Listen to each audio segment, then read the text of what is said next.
Today our topic is metaphor. Metaphor आपको बता दें कि ये फिगर ऑफ स्पीच जो है उनमें से एक है।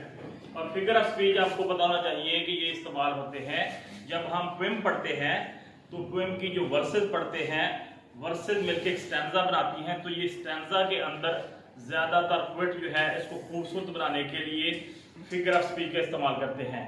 तो यहाँ जो फिगर ऑफ स्पीच आज हम पढ़ रहे हैं वो है मेटाफर। तो फर्स्ट ऑफ ऑल इसकी डेफिनेशन पढ़ते हैं कि इसकी मेटाफर क्या है। मैं आपको बता दूं कि मेटाफर से पहले आपको इसका पता होना चाहिए सिमिली, ये भी फिगर ऑफ स्पीच में से एक है। सिमिली में एज और लाइक की मदद से दो अनलाइक थिंग का कंपैरिजन करते हैं, जबकि एज और लाइक के बगैर अगर कंपैरिजन करें दो चीजों का, जो दो डिफरेंट चीजें हों, तो उसको हम मेटाफर कहते हैं। मजीद इसकी डेफिनेशन जो है बाकायदा वो पढ़ लेते हैं कि क्या है।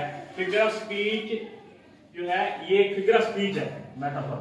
A figure of speech in which N implied comparison is made, दो चीजों का इंप्लाइड कंपैरिजन करते हैं बिटवीन टू अनलाइक थिंग्स, दो अनलाइक थिंग, दो मुख्तलिफ चीजों का जो इंप्लाइड कंपैरिजन होता है, मतलब है कि एज और लाइक के विदाउट, उसको क्या कहेंगे, उसको कहेंगे मेटाफर।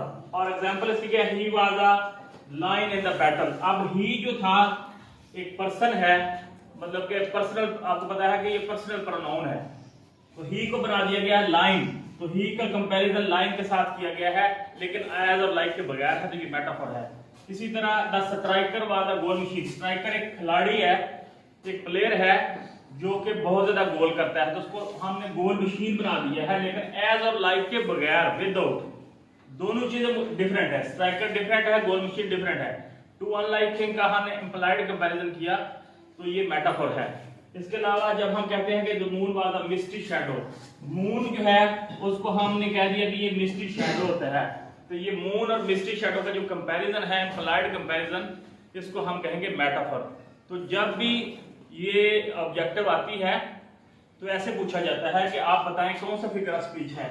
जब लिखा होगा he was a lion in the battle, तो आप पूछेगा कि ये कौन सा फिगर ऑफ स्पीच, तो आपने देख लेना कि ही का कंपैरिजन एज और लाइक के विदाउट है। अगर एज और लाइक दरमियान में आ गया तो फिर फिगर ऑफ स्पीच क्या होगा, सिमिली होगा। अगर एज और लाइक नहीं आया तो फिर क्या होगा, फिगर ऑफ स्पीच में से ये मेटाफर होगा। तो मेटाफर जो है और सिमिली, ये दोनों में यही डिफरेंस है कि जो सिमिली है उसमें एज और लाइक का इस्तेमाल किया जाता है, जबकि मेटाफर में नहीं।